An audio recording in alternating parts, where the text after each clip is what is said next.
భారతావని నిన్ను స్మరిస్తున్న రోజు ఇది. నీ జయంతి వేళ ప్రతి హృదయం చలిస్తున్నది. సాదాసీదా రూపంలో ఓ అసామాన్య శక్తివి నీవు. ప్రధాని పదవికే వన్నె తెచ్చిన కర్మయోగివి నీవు. ఖద్దరు వస్త్రంలో కనిపించే నీ నిరాడంబరత కోట్లాది ప్రజల గుండెల్లో నింపింది ఆత్మీయత. పొట్టిగా ఉన్నా నీ సంకల్పం గట్టిది. నీ మాట మృదువైన, నీ పట్టుదల ఉక్కుది.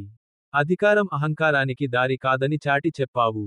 ప్రజాసేవకే నీ జీవితాన్ని అంకితం చేశావు. నిజాయితీకి నిలువుటద్దమై నిలిచావు. తరతరాలకు స్ఫూర్తిప్రదాతగా వెలిగావు. దేశం ఆకలితో అల్లాడుతున్న ఆ గడ్డు రోజుల్లో, ప్రతి పౌరుడిలో ఆత్మవిశ్వాసం నింపిన ఆ క్షణాల్లో, ఒక పూట భోజనం త్యాగం చేయమని పిలుపునిచ్చావు. అందరికన్నా ముందు నువ్వే ఆచరించి చూపించావు. జై జవాన్, జై కిసాన్ అన్న నీ దివ్య మంత్రం ఈ దేశానికి మారింది వెలకట్టలేని తారక మంత్రం.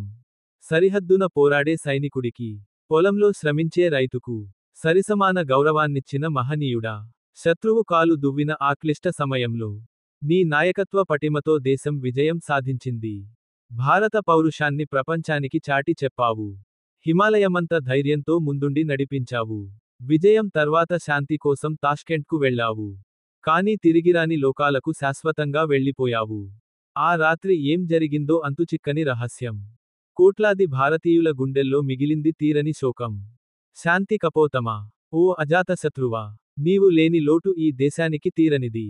నిజమైన భారతరత్నానివి నీవేనయ్యా. నీ స్మృతి ఈ నేల ఉన్నంత వరకు శాశ్వతం. జోహార్, లాల్ బహదూర్ శాస్త్రీజీ. నీకు మా జోహార్.